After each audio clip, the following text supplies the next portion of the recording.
Bonjour de nouveau à toutes et à tous, on est ravis de vous retrouver. On est sur la page Facebook Live, le Facebook de Fabrice Bonneau.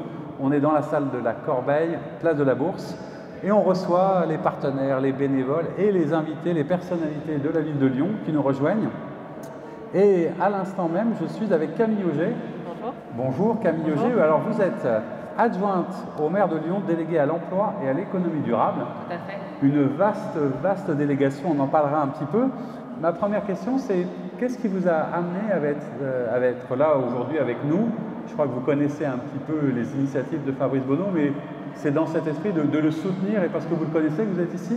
Oui, tout à fait. La ville de Lyon s'engage aujourd'hui très fortement aux côtés des personnes qui souffrent de la crise sanitaire, et Fabrice Bonneau a multiplié dernièrement les actions en faveur de ces personnes-là. Tout a commencé avec l'opération sur le kiosque des Jacobins, le kiosque des chefs solidaires, qui était en faveur du foyer Notre-Dame des Sans-Abri. Et nous leur avons permis à l'époque d'occuper ce kiosque gratuitement, et puis en les aidant aussi un petit peu sur la logistique autour de ce kiosque.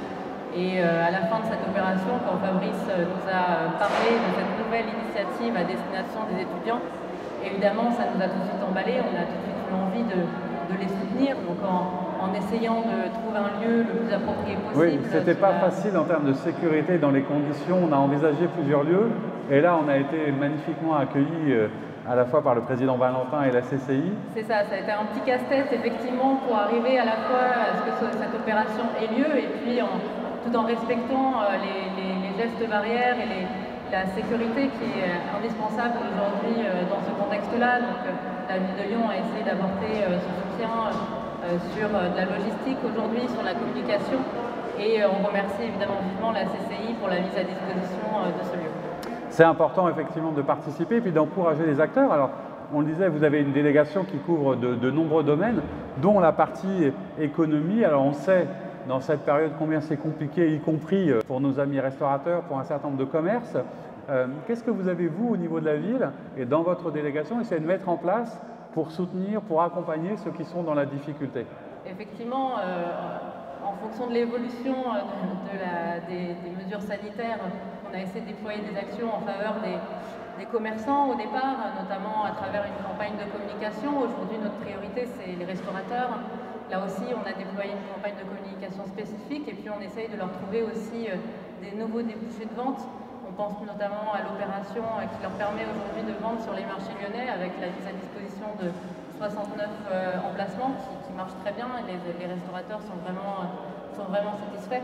Mais moi, ce qui m'époustoufle surtout, c'est de voir aussi la solidarité qui émane des restaurateurs eux-mêmes, qui, malgré la situation qui est extrêmement compliquée pour eux, et finalement se mobilisent pour des personnes encore plus en difficulté. Donc il y en a certains sur les marchés qui vendent un repas et qui en donnent un autre aux plus démunis. Et puis on a ici un très bel exemple de mobilisation de chefs, et je leur en remercie très vivement.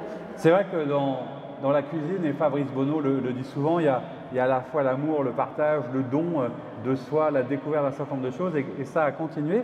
Alors on est ici, on l'évoquait évidemment pour nos étudiants, qui eux aussi sont dans la difficulté. Il y a un certain nombre de mesures qui ont été prises pour les remettre en présentiel, pour les accompagner. Mais vous êtes aussi, dans le cadre de votre délégation et de vos fonctions, président de la mission locale de Lyon. Et c'est vrai que les étudiants, on pense aussi stage, on pense employabilité, on pense avenir. Qu'est-ce que vous avez mis en place? Peut-être nous présenter un tout petit peu la mission locale et rappeler à quoi elle sert et comment elle aide nos étudiants aujourd'hui. Oui, aujourd'hui, la mission locale de Lyon, c'est 5 antennes de proximité dans Lyon qui permettent d'accueillir les jeunes de 16 à 25 ans. Pas que les étudiants, finalement, c'est aussi beaucoup de jeunes en situation de décrochage scolaire, des jeunes qui ont fait des études mais qui n'arrivent pas à trouver un emploi malgré une qualification. Et donc la mission locale les accueille, les accompagne, les oriente, les aide soit à revenir sur le chemin de l'emploi, soit à les réorienter vers une autre formation. Il y a aussi des ateliers CV, des ateliers entretien d'embauche, des ateliers numériques, puisqu'il y a aussi beaucoup de jeunes qui aujourd'hui ont des difficultés avec l'usage d'un ordinateur. Et ça, c'est extrêmement important, et cette année va représenter des challenges particulièrement grands, puisque on sait tous aujourd'hui que les perspectives d'emploi sont bouchées, que les entreprises ne sont pas forcément en situation de recruter. Et on a aussi des nouveaux dispositifs qui arrivent. On a le RSJ qui a été mis en place par la métropole, le revenu solidarité jeune, qui va permettre d'apporter un revenu à des jeunes qui aujourd'hui ne sont pas éligibles à certains dispositifs. Ça va permettre de leur assurer vraiment un filet de sécurité, notamment pour des jeunes. On pense notamment à ceux qui sont en grande situation de précarité, ces personnes qui sont aujourd'hui des jeunes qui dorment dans la rue, des jeunes qui sont en rupture familiale. Donc ça, c'est une mesure extrêmement importante. Et puis, un accompagnement qui va être renforcé avec des objectifs doublés sur des dispositifs tels que la garantie jeune. Ça va être une grosse année pour la mission locale. Une grosse année pour la mission locale, et c'est bien de rappeler parce que ce sont souvent des institutions un peu méconnues que les jeunes eux-mêmes redécouvrent. Donc on dit qu'on peut aller s'adresser, il y a des conseillers, il y a des gens pour ouvrir, pour accueillir. C'est ça, ça, ils sont extrêmement compétents, il ne faut vraiment pas hésiter quand on est entre 16 et 25 ans à pousser la porte et à prendre rendez-vous et à se faire aider. Ça peut être une fois, 2 fois, 3 fois, ça peut durer 1 an, mais on prend le temps qu'il faut. Voilà. L'idée, c'est vraiment d'aider les jeunes qui en ont besoin aujourd'hui. Et c'est ça aussi la mairie, c'est ça aussi votre fonction d'élu. Merci beaucoup Camille Auger d'avoir été présente avec nous aujourd'hui. Je rappelle que vous êtes adjointe au maire de Lyon, déléguée à l'emploi et à l'économie durable. Merci d'avoir été là. Et puis pour vous tous qui nous écoutez sur la page Facebook de Fabrice Bonneau, je vous dis à très vite avec un nouvel invité. Au revoir.